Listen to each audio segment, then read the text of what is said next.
오랜만에 뵙습니다. 7주 만에 온 것 같아요. 수요일 날 와서 간간히 뵙기는 했지만 주일 날 뵙는 건 참 오랜만인 것 같습니다. 한동안 주일 날 같이 예배를 드릴 수 있을 것 같습니다. 하나님의 은혜와 우리 성도님들 기도 덕분에 외부교회 집회 이렇게 잘 다녀왔습니다. 모든 교회들이, 거의 대부분의 교회들이 고민하는 그 고민거리가 비슷한 것 같아요. 그게 뭐냐면은 어떻게 하면 영적인 성장과 성숙을 이룰 수 있을까? 어린아이의 상태로 머물지 않고 어떻게 하면 성장을 해서 주님 앞에 귀하게 쓰임받을 수 있을까 하는 거고, 또 하나는 어떻게 하면 교회가 건강한 성장을 이루어서 세상에 거룩한 영향력을 미칠 수 있을까? 이 두 주제가 고민인 것 같아요. 그런데 말씀을 공부하면서 깨닫는 게 뭐냐면 중간에는 만나요. 결국 건강한 교회는 성도들이 영적으로 성장과 성숙을 계속 이루어가고 있는 것이고, 결국 성숙한 사람들이 교회를 건강하게 세워가고 있다고 하는 것입니다. 골로새서 1장 28절 29절을 보면 우리가 그를 전파하여 각 사람을 권하고 모든 지혜로 각 사람을 가르치면 각 사람을 그리스도 안에서 완전한 자로 세우려 함이라. 사도행전 이후에 보면 제자라는 단어가 완전, 온전이라는 단어로 바꾸어서 등장합니다. 완전이나 온전이라는 말을 다른 말로 쉽게 풀이하면 성숙이라는 뜻입니다. 그래서 이 성숙이 얼마나 중요한 것이냐. 아기가 태어난 것, 방금 전에도 우리 주일 학생들이 이렇게 율동을 하고 갔는데 참 교회 축복이죠. 주일학교 없는 교회들이 많아요. 교육부서 없는 교회들도 많습니다. 모임만의 문제가 아니에요. 일반 교회도 그렇습니다. 그런데 주일 학생들이 많다고 하는 거 얼마나 큰 축복입니까? 또 그들을 돌보는 우리 교사들, 또 주방에서 섬기시는 성도님들 너무너무 감사합니다. 우리 주일 학생들이 제가 34살에 사역을 시작했는데 그때 제 무릎에 앉아서 말씀드렸던 아이들, 결혼해서 벌써 아기를 낳았어요. 이들이 인생 금방 지나갑니다. 잠시 후에 어른이 돼서 우리 다음 세대가 될 것입니다. 그들을 위해서 수고하는 우리 교사들, 또 섬기시는 성도님들 오늘 좀 이렇게 격려해 주셨으면 좋겠고, 많이 수고하는데 성도들이 알아주라고 하는 것이 아니라 이 수고를 그래도 누가 기억하고 있구나, 보고 있구나, 이럴 때 힘을 얻는 것인데 요즘 조금 부족한 느낌을 받습니다. 특별히 주일학교 교사들 눈에 보이지 않게. 어느 분이 그렇게 말씀하셨다고 하죠. 이번 복음 집회 때 몇 명 구원받았습니까? 했을 때 2명 반이 구원받았습니다. 어른 2명하고 아이 1명이 구원받았다고요? 아니요. 아이 2명하고 어른 1명이요. 어른은 이미 반생을 살아버린 거예요. 남은 생의 반쪽밖에 안 됩니다. 어린아이들은 온전히 일찍 주님을 믿으면 온전히 생을 드릴 수 있기 때문에 이 아이들을, 그래서 교회에서 아이 빼고 어른만 숫자를 세는 교회들은 그렇게 옳지 않은 교회예요. 아이들 숫자를 꼭 넣어야 됩니다. 아이들이 더 중요한 거예요. 그들이 다음 세대입니다. 교육부에서 20년 내로 벚꽃 피는 순서로 대학교가 없어질 것이다. 20년 내로 서울에 있는, 서울대학교가 아니라 서울에 있는 대학만으로도 충분할 것이다 라고 발표를 했어요. 제가 퇴임하신 교수님에게, 한 장로님에게 여쭤봤습니다. 내가 이렇게 들었는데 이것이 사실이냐 했을 때 한참을 고민하셨더니 힘드시면 말씀 안 하셔도 괜찮아요 그랬더니 그거보다 더 빨라질 겁니다. 왜 이렇게 말씀하십니까? 제가 2년 전에, 재작년에 이렇게 퇴임을 했는데 제가 퇴임할 때 후배 교수들도 같이 퇴임했습니다. 왜요? 학생이 없었어요. 그 부산이에요. 대구보다 더 큰 도시로, 서울, 부산. 그렇다고 하면 대학생이 없다고 하는 건 젊은이가 없다는 뜻이고, 젊은이가 없다는 건 애를 안 낳는다는 뜻이고, 대학만의 문제일까요? 교회는 괜찮을까요? 젊은이가 없는데 젊은이가 없으면 애기도 없지요. 심각한 거예요. 그래서 우리 젊은이들 잘 격려해야 되고 주일학생들 잘 키워야 됩니다. 주일학교를 한다고 하는 거는 일부 시간에도 말씀을 드렸지만 흰 도화지 위에, 백지 위에 밑그림을 그려주는 거예요. 밑그림을 어떻게 그리느냐에 따라서 그림이 결정됩니다. 모세가 어머니 젖될 때까지 3살 때 젖을 때 했는데 어떻게 40에 자기 백성을 돌아볼 생각이 났을까요? 밑그림이 어머니에게 밑그림을 그려준 거예요. 너는 하나님의 백성이야. 우리는 여기서 살 사람들이 아니야. 우리는 노예가 아니야. 그래서 잠언 4장에도 마땅히 가르칠 것을 아이들에게 가르치라. 그러면 늙어서도 그것을 떠나지 아니하리라. 스탈린이 그런 말을 했다 하죠. 어린아이, 갓 태어난 아이에게 내게 3년만 맡겨봐라. 철저하게 공산주의로 만들어주겠다. 그래 3살, 4살 때까지 부모의 교육도 더 중요하지만 우리 주일학교, 이 주일학생들을 담당하는 교사를 너무너무 중요한 겁니다. 그들이 어떻게 밑그림을 그려주느냐에 따라 그들의 인생이 바뀔 거예요. 혹 살아가면서 잘못될 수 있죠. 방황할 수 있죠. 탈선할 수 있죠. 그러나 밑그림이 하나님의 말씀으로 그려진 사람들은 돌아옵니다. 회복됩니다. 그래서 굉장히 중요한 거예요. 주일학교 교사들 오늘 좀 많이들 격려해 주셨으면 좋겠습니다. 동역이라는 주제로 말씀을 드리기를 원합니다. 어떻게 하면 교회가 건강한 성장을 이루어서 세상에 거룩한 영향력을 미칠 수 있을까? 교회는 한두 사람이 잘해서 되는 것이 아닙니다.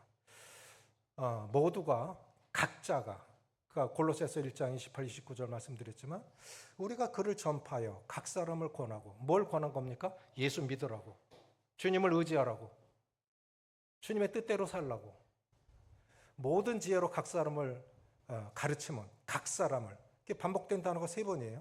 각 사람을 그리스도 안에서 완전한 자로 성숙한 자로 세우려 함이라. 이를 위하여 나도 내 속에서 능력으로 역사하는 이의 역사를 따라 힘을 다하여 수고하노라. 힘을 다한다는 건 기진맥진할 정도로 그렇게 힘을 완전히 소진하는데 빠진 건 뭐냐면 한 사람 한 사람이 중요하다고 하는 거죠. 한 사람이 중요했어. 그래서 우리 성도들 한 사람 한 사람이 각자 나름 계속 성장과 성숙을 이루어서 하나님 뜻에 따라 각자의 자리에서 자기 몫을 다할 때 교회가 건강한 것입니다. 결국 건강한 교회는 동역의 여부에 달려있다고 믿습니다. 따라해 보시겠습니다. 관계의 성숙이 신앙의 성숙이다. 아멘이십니까? 결국 동역은 뭐냐면 관계예요. 사람은 혼자 살 수 없고 신앙도 혼자 할 수 없습니다. 소 한 마리가 끄는 힘이 1톤이라 하지요.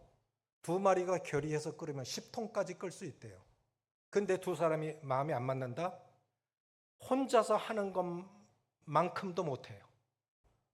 오늘 장로님이 이런 말씀을 하셨습니다. 혼자 사역을 하다 둘이 사역을 하니까 내가 혼자 할 때 70%의 힘을 발휘했던 것 같은데 둘이 동역을 하니까 60%도 안 나오더라. 나는 마음에 공감했어요. 그래, 안 맞으면 혼자 하는 것만도 못할 거다. 우린 무엇을 하든 혼자 살려면 무인도에 가서 살아야 되죠.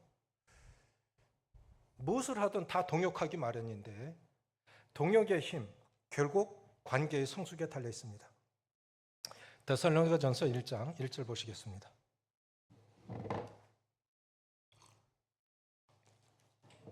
데살로니가전서 1장 1절 시작. 바울과 실로아노와 디모데는 하나님 아버지와 주 예수 그리스도 안에 있는 데살로니가인의 교회에 편지하노니 은혜와 평강이 너에게 있을지어다. 후서 1장 1절입니다. 데살로니가 후서 1장 1절 같은 말씀인데 이렇게 안부를 묻습니다. 시작. 바울과 실로아노와 디모데는 하나님 우리 아버지와 주 예수 그리스도 안에 있는 데살로니가에 있는 교회에 편지하노니. 데살로니가에 바울의 편지를 보내면서 동역자들을 쭉 소개를 해요. 자신부터 바울과 두 번째 누굽니까? 실로아노와 실로아노는 신라는 히브리식 이름이고 실로아노는 헬라식 이름입니다. 같은 뜻을 갖고 있어요. 그 다음에 누가 나옵니까? 영적인 아들 같은 디모데입니다. 이 디모데, 바울, 신라, 디모데 똑같이 이 동역자, 그냥 배열만 이름으로만 나와 있지만 동역자들을 지금 소개하고 있는 건데, 동역이 얼마나 중요한 것이냐. 지금으로부터 120년 전에 1905년 5월 27일 새벽 안개가 자욱하게 수면을 덮은 대한해협을 어두운 바다 위로 거대한 전함, 순양함 수십 척으로 이루어진 대함대가 2월 종대로 들어서고 있었습니다. 당시 최고의 위용을 자랑하던 러시아의 발트 함대입니다. 이 바다만 지나면 우리 고향 블라디보스크다.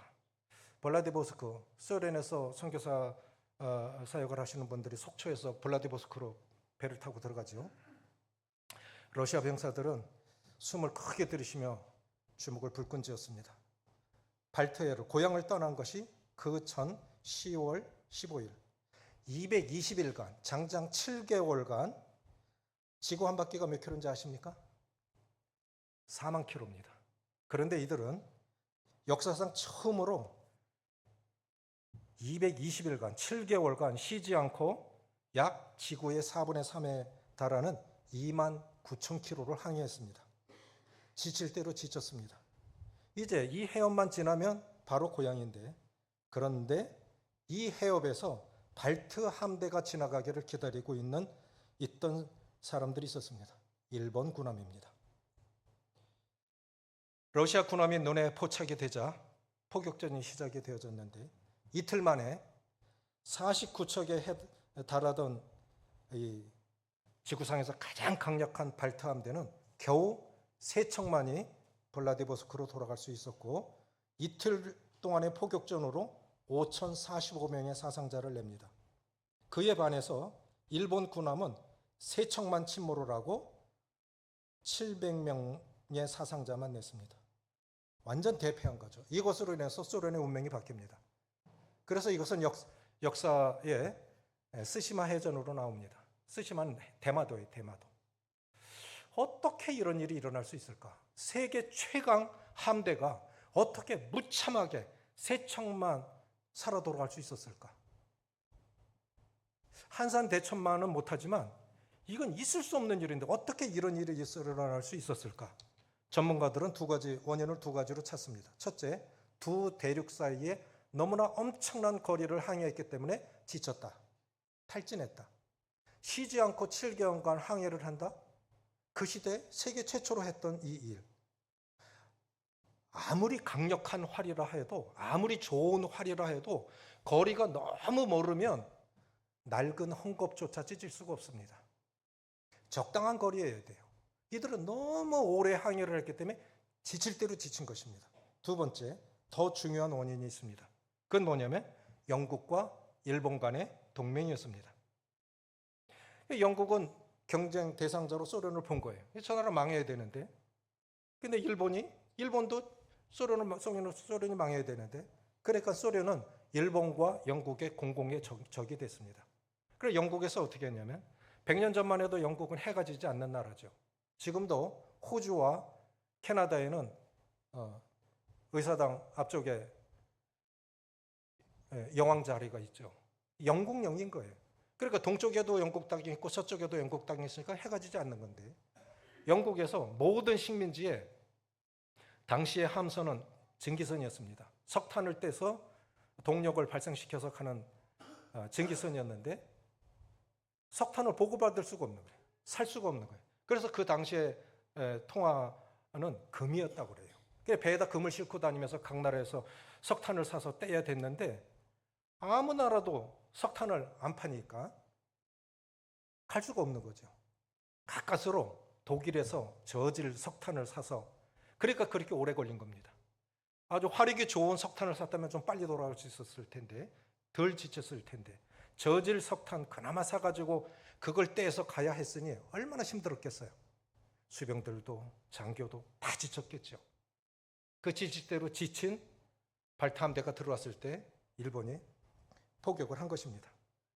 이것으로 해서 국가 운명이 바뀌었는데, 두 번째 원인은 뭐냐면 일본과 영국의 동맹이었는데, 그 원인은 뭐냐면 연료 보급을 차단시킨 거예요.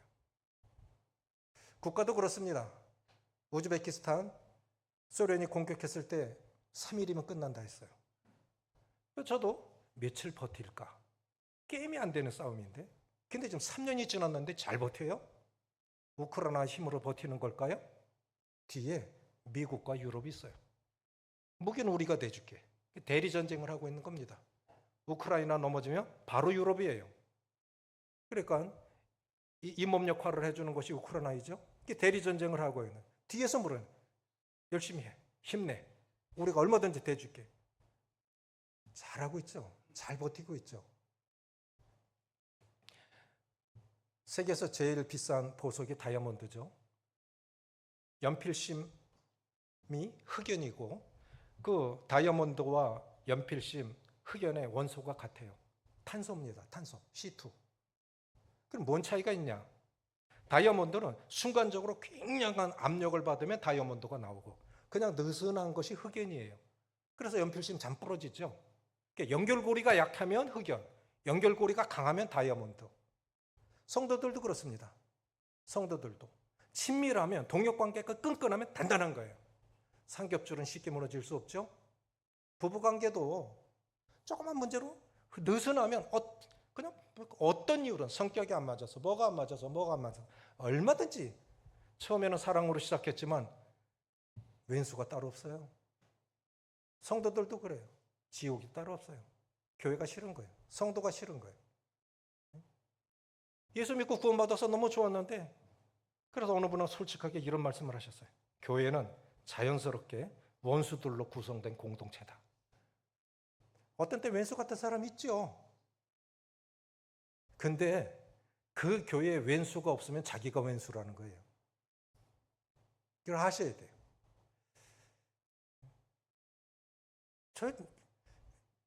자기도 그런 모습이 있는데 자기가 그걸 못 보는 게 문제지요. 진정한 동역을 신라에게서 찾고자 하는 것입니다. 바울이 참 하나님께서 예비하신 훌륭한 일꾼인 거 맞아요. 그런데 바울이 바울 되게 했던 것은 첫 번째는 그가 다메섹 도상에서 그를 형제로 불러준 분이 계시죠. 누구죠? 답을 안 하시네. 누가 있어요? 예? 박수 쳐드릴까요? 소망부서에서 답했을 때 내가 커피 드렸는데 형님 커피 하나 쏠게요. 이게 성경 지식이 이럴 때 툭툭 나오는 거예요. 아나니아라는 사람 성경에 딱 한 번 언급됩니다. 그분이 한 건 바로 왼수 같은 사울을 형제 사울아, 주께서 너를 눈뜨게 하셨다. 거기서부터 사울이 바울 되기 시작합니다. 그 다음에 누구냐? 바울이 바울 될 수 있었던 건 바나바 때문이에요. 그 다음에 또 누가 있었느냐? 실라 때문입니다. 실라. 저는 성도님들이 바울 같은 사람도 돼야 되겠지만 실라 같은 사람들이 되기를 바랍니다. 실라, 히브리식 이름이고 실로아노는 헬라식 이름인데 그 이름의 뜻이 따라해보세요. 평화를 가져다 주는 자, 안식을 가져다 주는 자. 그래서 실라가 가는 곳마다 실라가 예루살렘 교회에 있었을 때는 예루살렘 교회가 복을 받았고, 실라가 안디옥 교회에 갔을 때는 안디옥 교회가 복을 받았고, 실라가 선교지에 갔으면 선교지가 복을 받은 거예요. 우리 그런 사람들이 돼야 됩니다. 내가 가는 곳마다 복이 되어야 돼요. 성숙하지 않으면 그렇게 될 수가 없어요. 실라가 얼마나 성숙한 사람이냐 하는 것입니다. 동역이라는 건 쉽게 말해서 따라해 보세요. 함께 수고하고, 함께 고난받고, 함께 기뻐하는 것이다. 우리 성도님들, 저는 외부교회 나가면 우리 교회 많이 자랑해요. 그 고난이라는 게 어떻게 한두 가지겠습니까? 가장 큰 건 물질적 고난. 함께 하셨어요. 반지까지 빼서. 교회 어려웠을 때 기도했어요. 힘을 다해서. 오늘 이렇게 그래도 작게나마 안정된 교회에서 외롭지 않게 규모가 있고 재물의 물질의 부족함이 없고 또 은사적 안정이 있고 앞에 세대들이 역사 가운데 오늘에 이기까지 그렇게 헌신하고 봉사하고 함께 고난받고 함께 수고하고 함께 했기 때문에 오늘이 있는 것입니다. 하나님의 은혜로 되어진 것이지만 난 너무너무 감사해요. 신라 처음에는 바울과 동역합니다. 바울과 동역하기 위해서 간 것 아니에요. 자, 사도행전 15장에 보면은 예루살렘 교회에서 일단의 형제들이 내려와서 너희가 할례를 받지 않으면 구원받지 못한다라는 이상한 교리를 가르쳐요. 그러니까 바울과 바나바가 이 문제를 들고 예루살렘 교회에 올라가서 장로들에게 알리니까 장로회의가 열렸습니다. 내린 결론이 우리가 주 예수의 은혜로 구원받는 줄 아노라. 유대인과 이방인이 구원받는 조건은 차별이 없다. 우리가 주의 은혜로 구원받는 줄 안다. 다만 목매어 죽인 것과 피와 음행과 이런 것들만 멀리하면 좋겠다. 편지를 써서 그것을 확증하기 위해서 실라와 그 유다라는 사람을 이제 보냅니다. 그런데 이제 돌아가려고 할 때 마가 문제로 바울과 바나바가 동역자였는데 마가 문제로 바울과 바나바 대판 싸우고 헤어져요. 그리고 각자 길을 가면서 이제 혼자 일을 할 수 없으니까 바나바는 조카인 마가를 데리고 구브로로 가고 바울은 예루살렘 특사로 파견됐던 실라와 함께 선교 여행을 떠납니다. 그래서 이제 시작이 된 거예요. 실라 예루살렘 교회 형제 중에 한 분, 인도자 중에 한 분이었습니다. 이미 검증된 분이죠. 초대교회 선지자였어요. 바울과 같이 로마 시민권을 갖고 있었습니다. 예루살렘 교회 사절로 안디옥 교회에 이제 파송이 됐는데 안정된 예루살렘 사역지를 떠나서 부르심의 장소인 이방인 교회 안디옥 교회로 간다는 건 참 쉬운 일이 아닙니다. 제가 여러 번 말씀드렸지만 이 이스라엘의 하이파라고 하는 지중해 연안에 아주 아름다운 항구 도시가 있습니다. 거기에 모임이 있어요.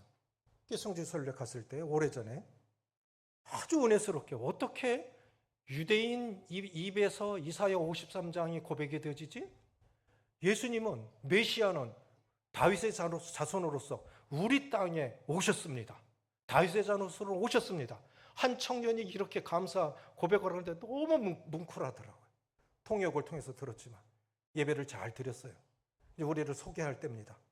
이렇게 광고했어야 됐다고요. 오늘 한국에서 성지순례차 형제 자매님들이 한 30명 이상 이렇게 오셨습니다. 이렇게 환영을 했어야 됐다고요. 그런데 그 장로님이 우리를 어떻게 소개했냐면 오늘 이방인 형제 자매들이 우리 교회에 왔습니다. 속으로는 얼마나 뿔따구가 나든지 그렇게 말할 게 그렇게 없어? 꼭 그따구로 소개를 해야 돼? 그래, 우리는 개다, 개. 왜? 근데 가만히 생각해 보니까 주님께서 마가복음 7장에 보면 수르보니게 여인에게 자기 딸 귀신 들렸을 때 고쳐달라 했을 때 자녀의 떡을 취하여 개에게 던짐이 마땅치 않다. 개라고 하셨잖아요. 수르보니게 가나안 족속이잖아요. 그런데 주님의 멸시하려고 모욕을 주려고 하신 말씀이 아니라 내 딸 고쳐주세요 하고 더 간절함을 주시기 위해서 약간 무시하는 듯 그 열망을 불어일으키기 위해서 그렇게 하신 거예요. 그러면 지금 2000년이 지난 우리에게 한국 형제 자매들에게 이방인으로 그렇게 불렀다고 하면 2000년 전에는 어떻게 했을까요? 어땠을까요? 유대인 입장에서. 그런 예루살렘 교회. 그러니까 하나님이라는 단어가 너무 두려워서 야훼라는 이름도 못 부르고 아도나이라고 부르었다고요. 그 아도나이가 나의 주님이에요. 나의 주님. 그랬던 사람들이 하나님이라는 인식, 그러니까 영적인 수준이 다르고 문화가 다르고 그렇게 존경받는 예루살렘 교회 지도자였던 실라가 안디옥 교회에 가서 그 이방인, 이제 갓 태어난 사람들 뭐 알겠어요? 얼마나 알겠어요? 그 사람들하고 동역하기가 쉬웠을까요? 그런데 했다는 거예요. 우리가 잘 아셔야 될 건 뭐냐면은 누구와 동역하도 잘해야 돼요.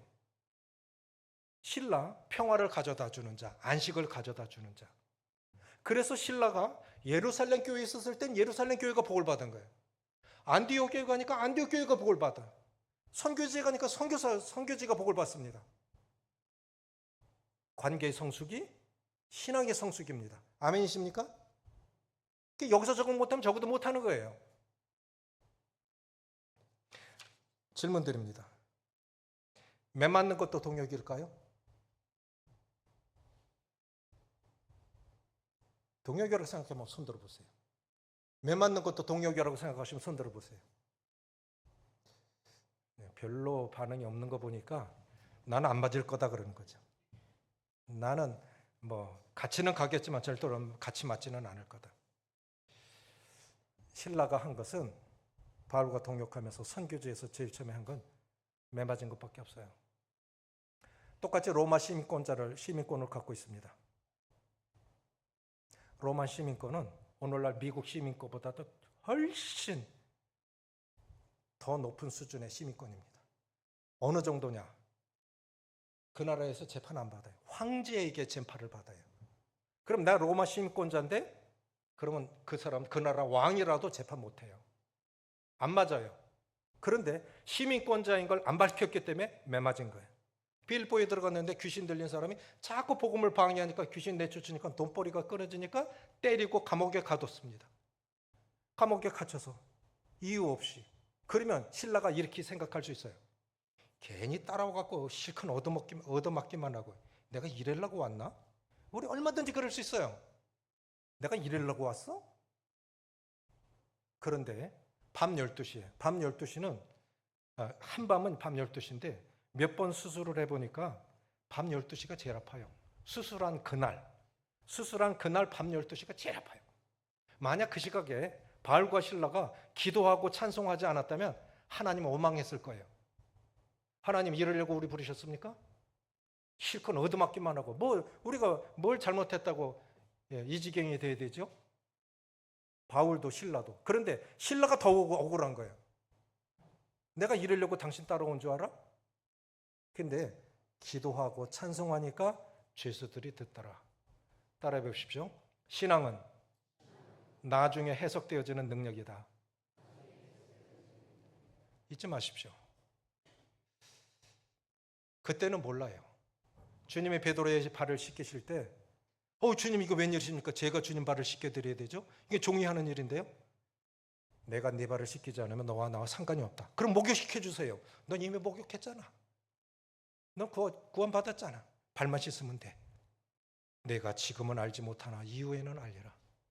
아프리카에서 평생 선교하고 문자가 없는 그 부족에게 문자까지 만들어주고 많은 교회들을 개척한 호주 선교사님의 간증을 들었어요. 20대 결혼해서 아프리카 차대에 가서 선교 사역을 하는데 어느 날 아이가 홍수에 떠내려고 한 거예요. 못 찾아요. 시신도 못 찾아요. 하늘을 향해서 삿대질을 하면서 하나님 이러려고 부르셨어요? 호주 지혜로 본부에서 선교 본부에서 이 소식을 들었습니다. 기가 막히죠. 20대 젊은 선교사가 자식이 홍수에 떠내려갔다.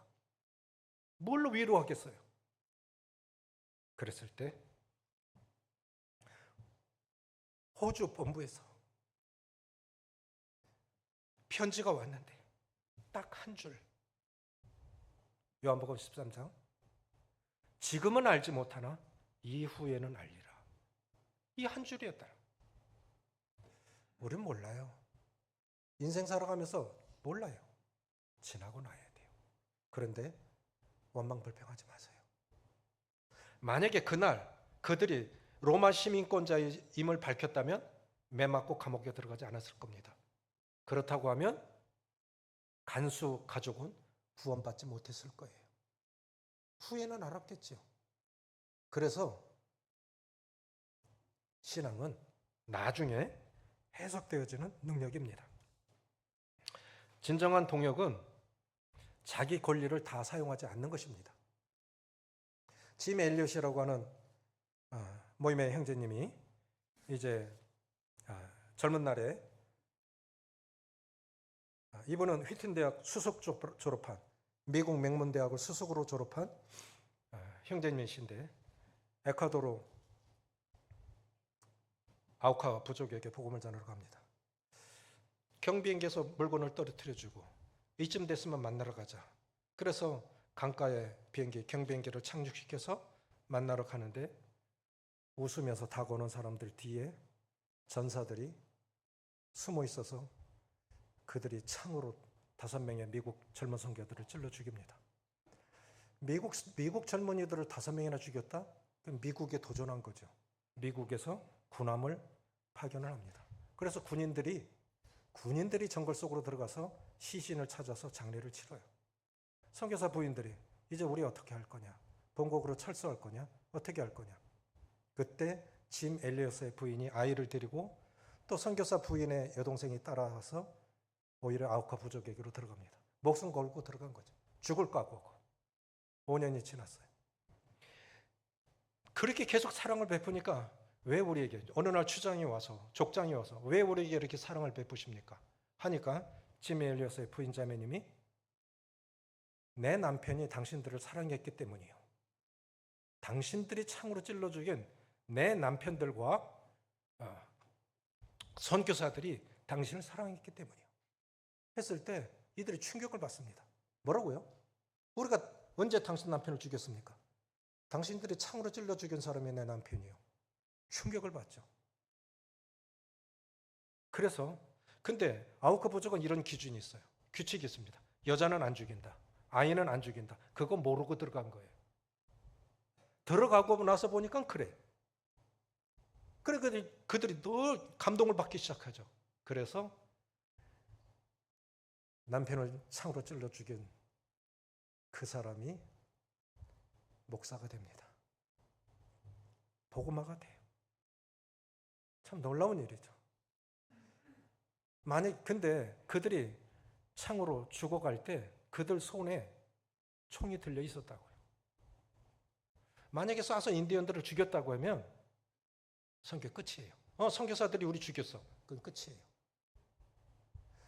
자기 권리를 사용하지 않았기 때문에 복음이 전해지고 선교가 가능했던 것인데 우리는 알량한 자존심, 내 기준 때문에 오히려 동역이 깨지는 경우가 얼마나 많습니까? 중요한 것은 복음의 진리, 교회 덕을 세우는 것을 삶의 목적으로 삼으면 아무 문제가 안 돼요. 진리가 아닌 것에 대해서 주장하지 마십시오. 고집 피우지 마세요. 그것 때문에 동역이 깨집니다. 짐 엘리엇이 20살 때 쓴 일기장엔 이런 내용이 나왔다고 그러죠. 성공하게 하소서. 세상에서의 성공이 아니라 주의 뜻을 이루는 일에 성공하게 하소서. 짐 엘리엇이 한 명도 복음 전하지 못했어요. 복음도 못 전했어요. 죽은 것밖에 없어. 그때 그 순간 이것이 주님의 뜻이야 하고 죽은 거예요. 짐 엘리엇이 주님 날아간 지 벌써 70년이 지났는데도 지금도 전 세계 사람들, 일반 교단 사람들도 브래들리는 몰라도 짐 엘리엇을 알아요. 지금도 잠자는 영혼들을 일깨우는 죽었으나 말하는 도다. 그게 뭡니까? 자기 권리 사용하지 않고 지금 주님의 뜻은 죽는 거야. 우리 그래야 할 때 얼마나 많아요. 지금 이 순간에는 내가 져야 돼. 지금 이 순간에는 내가 참아야 돼. 모욕감을 방해도. 그런데 우리가 자기 권리를 내세운다고 하니까 동역이 깨지는 거예요. 이게 미숙하다고 하는 증거죠. 두 번째, 디모데와의 동역입니다. 아들과의 수직적인 동역인데 바울이 고린도에 있을 때 먼저 피해서 나가고 이제 실라와 디모데만 남았습니다. 아들 같은 사람과 동역을 해야 됐습니다. 질문 드려볼게요. 수평적인 동역이 어려울까요? 아들 같은 젊은이와 동역하는 게 더 어려울까요? 어떤 게 어려울까요? 예? 둘 다 어렵습니다. 착각하지 마십시오. 저는 친구끼리 개척 나갔다가 또 갈라지는 경우도 많이 봤어요. 착각하지 마세요. 친구 잘한다? 천만에요. 첨예하게 대립하면 그건 아무 관계가 없어요. 수직적인 동역도 어렵지만 이 수평적인 동역도 어렵지만 수직적인 동역도 참 어렵습니다. 저는 이렇게 생각합니다. 따라해 보세요. 위에서 더 잘해야 된다. 교회가 교회 되려고 하면 위에서 더 잘해야 돼요.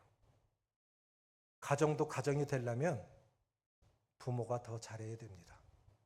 손해봐야 됩니다. 희생해야 됩니다.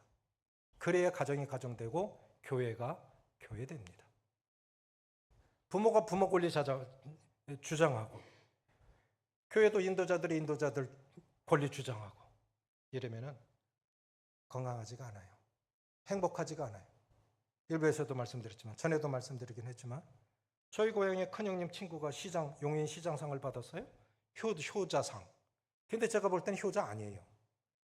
불효자는 아니에요. 그런데 우리 허기정 형제님 같은 효자는 아니에요. 저는 진짜 허기정 형제님 진짜 효자상 주고 싶어요. 내가 시장이라면. 그런 효자가 없어요. 그런데 그분은 그런 효자가 아니에요. 근데 어떻게 상을 받았을까? 그때 제가 중학생 때였는데 그때 느낀 게 바로 이거예요. 아, 효자는 부모가 만드는 거구나. 그때 느낀 거예요. 그분은 아버지는 그분의 상 받은 분의 아버지는 저희 아버님하고 친구고 큰아들 장남은 제 큰형님하고 친구예요. 그러니까 제가 잘 알죠.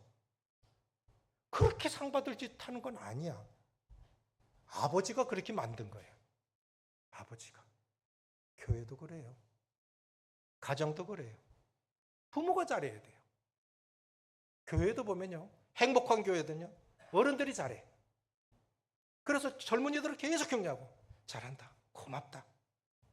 특별히 행사하고 뭐 할 때요. 수고하는 교육부서 일꾼들, 소그룹 리더들, 또 주방에서 수고하는 성도들, 부서부서에서 고생하는 분들 좀 잘 격려하십시오. 그래 힘을 얻어서 주님 일을 잘 하지 않겠습니까? 자, 신라는 이렇게 수평적인 동역도 잘했던 사람이고 또 아들 같은 디모데와도 동역을 잘했던 분입니다. 누구와도 동역이 가능했던 사람이 신라입니다. 그럼 우리도 그래 해야 되지 않을까요? 세 번째 뭐냐면 베드로와의 동역입니다. 이건 뭐냐면 기질과 성향이 다른 사람과의 동역이에요. 우리 보통 이렇게 말해요. 부부간에도 성격 안 맞아. 안 맞아. 헤어지는 이혼하는 사람들의 가장 큰 이유가 성격 기질이에요. 자기 성질은 몰라요. 꼭 누구 때문에 그런 거예요. 그게 미숙한 겁니다. 바울은 체계적이고 조직적인 사람이에요. 신라 마음에 맞았겠지요. 체계적이고 조직적이고. 굉장히 중요한 것입니다. 교회도 행정이 잘 돼야 돼요. 그러면 교회가 훨씬 건강해지고 행복합니다. 그런데 그런 사람들만 있으면 안 돼요. 그런 사람들만 있으면 안 됩니다. 왜? 용납이 부족해요. 제가 대명동교에 있었을 때 학생이 전교 1등이야. 근데 그 아이 입에서 뭐라는 어떻게 하면 꼴등을 할 수 있지? 얘는 꼴등하는 애가 이해가 안 가. 항상 1등이니까. 꼴등하는 사람 하고 싶어서 할까? 근데 들어보니까 타고나는 거래요. DNA가 공부 아무리 열심히 해도 안 되는 사람은 안 돼. 근데 다른 쪽으로 잘하죠. 타고난다는 거예요. 저에게 다녀가셨던 분 중 잘 웃으시는 분이 있어요. 형님 성령님이 충만하신가 봐요. 서복주 형님 같이 오셨을 텐데 서복주 형님 하시는 얘기가 이 DNA가 달라. 성격이라니까? 충만한 게 아니고 달라요. 베드로 급하고 다혈질적인 사람이죠. 자신이 실수를 많이 했기에 이해력이 높습니다. 베드로는 냉탕과 온탕을 수시로 오갔던 사람이에요. 그런데 주님은 뭘 보고 그런 사람을 수제자로 삼으셨을까? 교회의 반석처럼 생각하셨을까? 열정입니다. 열정. 죽을지라도 일하다 보면 실수할 수 있어요. 잔치에 하면 그릇 몇 개 깨지는 건 보통이죠. 잔치 안 하면 그릇 깰 이유가 없어요. 일하다 보면 흉음을 드러나요. 그렇다고 가만히 있으면 남한테 흠잡힐 일이 없어. 일하면 손가락질 받을 수도 있죠. 비난받을 수도 있죠. 베드로는 열정이 있었어요. 그런 자신의 실수가 많았기 때문에 사람을 품는 그런 너그러움이 있었습니다.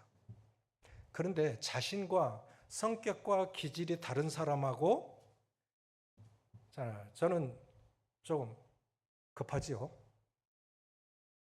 뭔가 일을 하려고 그러면 탁 터뜨려 버리죠. 제 아내는 재다 끝나요. 못해. 나는 팍 저질러 버리고 후회 안 해. 뒤돌아서지 않아. 근데 둘이 같이 있어야 되겠죠. 재는 사람은 되는 것도 없고 안 되는 것도 없어요. 저 같은 사람은 열불나지요. 그리고 하다 보면 실수하죠. 그리고 그분이 볼 때는 또 제가 열불나는 거예요. 근데 둘이 같이 있어야 돼요. 누구와도 동역이 가능했던 사람이 신라입니다. 말씀을 마무리하면서 성도들은 말씀을 통해서만 배우는 게 아닙니다. 신라는 말씀을 전한 적도 없고 복음을 전한 적도 없습니다.